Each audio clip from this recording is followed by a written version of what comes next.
This is Democracy Now!, democracynow.org, the War and Peace Report. I'm Amy Goodman with Juan Gonzalez. As President Biden pushes a bipartisan bill to crack down on immigrants, we end today's show in Tacoma, Washington, where the advocacy group Resistencia is reporting there were 2 suicide attempts Monday, just hours apart, at the Northwest Detention Center. This comes less than a week after a 61-year-old man from Trinidad and Tobago, identified as Charles Leo Daniel, died at the ICE prison. He'd been in deportation proceedings for 4 years and was in solitary confinement at Northwest when he was found unresponsive Thursday morning. No cause of death has been determined. But according to La Resistencia, witnesses who saw local authorities retrieve Leo's body from the isolation unit, they described it as a possible suicide. This is Christian Dueñas, an immigrant from El Salvador, who's been detained at Northwest for nearly 2 years. La Resistencia said Dueñas was also being held in isolation at the time of Leo's death. When the alarm went off at around 10:45 a.m., I was in the library and I was told that someone in solitary confinement was found unresponsive. I was brought back to my cell at around 11:30 a.m. and I saw a lot of people running around everywhere. The police arrived and the fire department. I saw that a man who was black appeared as if he had hung himself. Did you see him? I saw him as he was being taken out. But a 2020 report by the University of Washington Center for Human Rights found ICE's own data shows the Northwest Detention Center, quote, detains people longer on average in solitary confinement than any other dedicated ICE facility in the nation. Meanwhile, Friday, a federal judge blocked Washington state from enforcing most of a law intended to increase oversight at the for-profit detention center run by GEO Group, one of the largest in the country. For more, we go to Tacoma, where we're joined by Maru Mora Villalpando, an immigrant rights activist and co-founder of the advocacy group La Resistencia. Welcome back to Democracy Now!, Maru. So tell us about this latest news, the death last week, the 2 suicide attempts, and the situation right now at NWDC. Good morning, Amy and Juan. Yes, we are mourning right now in La Resistencia. We heard from Christian, as you heard, he called us during the day to describe what happened in the segregation unit. We immediately mobilized. We also asked local journalists to find what was going on. They confirmed through the Tacoma Police Department what was told to us. We are kind of private investigators because we have to go in and try to get as much information as possible that we know ICE is not going to release. As a matter of fact, we actually sent a press release 20 minutes ahead of them with mostly very accurate information based on the little we know. And then we get another couple of calls yesterday from different units describing attempted suicides. As all the information was being put together, we had already scheduled a vigil last night. Our members of our team and supporters were outside the detention center at 7 p.m. and they witnessed the Tacoma Police Department patrol cars leaving the detention center, and right after a fire department truck and an ambulance. We assume that the person that committed attempted suicide around 6 p.m. was the one being transported to the hospital in that ambulance. This is a very dangerous place. We said it for 10 years now. We just turned 10 last week, exactly the date that La Resistencia was founded 10 years later. And March 7, 2024 is the day that Mr. Daniel is found dead in his segregation cell. So this tells us the importance and the urgency to shut down the detention center now. And Maru, what can you tell us about why this particular detention center holds people for so long in deportation proceedings, and why the conditions there seem to be so especially brutal? Well, it's a private detention center. It's operated and owned by GEO Group. It opened in 2004. It expanded 3 times after it expanded. But once we started our fight, we were able to stop their expansion. We have been able to switch everything around on how people saw this detention center, but it's one of the most expensive detention centers in the country. ICE and GEO always brag about their quote-unquote dental chair and their medical service. What we have done is that we expose the opposite of what they brag about. But being a private detention center, being one of the most expensive ones, and having a contract with a minimum guarantee of 1,100 beds daily, that means that ICE, you and I, with our taxes, will pay for at least 1,100 beds daily, regardless of the number of people that are detained. So it is an GEO's and ICE benefit to get as many people as possible and the longest possible. We have seen people detained for over 6 years. You saw that Mr. Daniel was detained for 4 years. Most of that time, based on another witness that has been in segregation on and off for the past 2 years. He saw Mr. Daniel also in segregation for the past 2 years.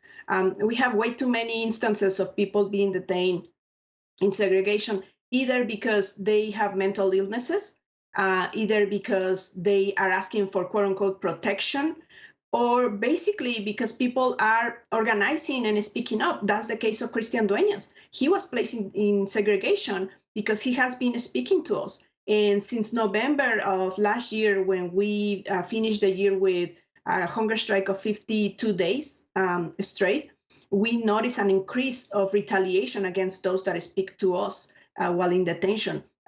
GEO guards, we can hear them in the back when we do video calls with people in detention, yelling at them that if they're talking to La Resistencia, their tablets will be taken away. And so this retaliation technique of sending people to segregation creates also a higher number of days of use in solitary confinement in this facility. This facility also is the one with the lowest bond rate in the country. Only 3% of those that ask for bond are actually accepted, and then they could possibly be released. So this detention center has shown itself as one of the most repressive ones in the country. A person that we saw yesterday, he told us he's been in many ICE and GEO facilities. So far, this is the worst that he's been at. As we look at these conditions on the ground that you're describing, deaths, suicide attempts, clearly immigration is a political football in this election year. And I wanted to go to Republican Alabama Senator Katie Britt, facing backlash over telling this highly misleading story during her much criticized response to President Biden's State of the Union last week. When I took office, I took a different approach. I traveled to the Del Rio sector of Texas. That's where I spoke to a woman who shared her story with me. She had been sex trafficked by the cartels starting at the age of 12. She told me not just that she was raped every day, but how many times a day she was raped. So Britt was using this example to attack Biden. What the senator didn't say is that this horrific situation described by this woman took place during the administration of President George W. Bush, that the abuse took place in Mexico, and that drug cartels were not involved. Now, the woman who Senator Britt referenced, Carla Jacinto, appeared on CNN over the weekend and said this. Yes. In fact, I hardly ever cooperate with politicians because it seems to me that they only want an image. They only want a photo. And that, to me, is not fair. I work as a spokesperson for many victims who have no voice, and I really would like them to be empathetic. All the governors, all the senators, to be empathetic with the issue of human trafficking, because there are millions of girls and boys who disappear all the time, people who are really trafficked and abused, as she mentioned. And I think she should first take into account what really happens before telling a story of that magnitude. So, Maru, can you respond to how this whole immigrant issue and the crisis immigrants face is being dealt with? We're being used. We're being used either to make money. We're being used either to gain votes. We're being used as the scapegoats. We're constantly used because we're one of the most vulnerable populations. We don't vote, right? we're not expected to vote. That's why we will never see an immigration reform really happening ever. It's about population control. It's about controlling Black and brown bodies that are being forced to migrate in the first place. And once we get here, our stories are even stolen from us. They're being co-opted by cheap politicians that dare to mislead their base. But it works. And that's why we see it again and again and again. All of these electoral times is just a deja vu every time for us. We know they're going to use a story, either a very, very horrible story like this woman's story, or it could be someone that committed some sort of crime, when in reality, what's going on is these big corporations such as GEO, such as Signature FBO, such as Global Crossing Airlines, all these companies that make money of detention and deportation, that are lobbying precisely for this kind of cheap politics to deviate from the real causes of what's going on. What's going on is that the same government created this crisis. We are in this midst of horrible, horrible situations in detention centers at the border, in the countries where people need to flee, because it's working for corporations and for governments. And we're tired of being the political pawns. And that's why we're not waiting for the government to solve this. We have to save ourselves. And that's why we work directly with people in detention. They're calling Resistencia because they trust us. They know that we will get everything out, that the people in the outside will know what's going on inside. ICE is trying to hide everything. They purposely sent a press release about Mr. Daniel's death, and they purposely set aside, they did not mention that he was in segregation. There's so much to hide. There's so many things ICE and GEO and all these companies don't want the public to know. And that's why we exist, because again, if it's not up to us, we won't be saved by the government. And Maru, we just have about 30 seconds, but you mentioned the private flight companies. Could you talk about what you've been tracking about flights from Seattle's Boeing Field, King County International Airport? Since they resumed last year in May, we have been observing flights every week. In the past 3 weeks, we have not been successful to observe almost anything, because now this company that is the one that allowed these flights to come back, Signature FBO, that willingly started a contract with ICE to service their flights, which their contract with the airplane company Global Crossing Airlines, they decided to switch the plane around.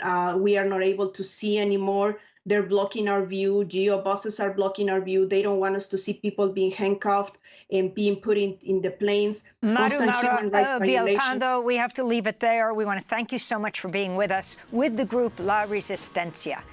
That does it for our show. I'm Amy Goodman with Juan Gonzalez. Thanks for joining us.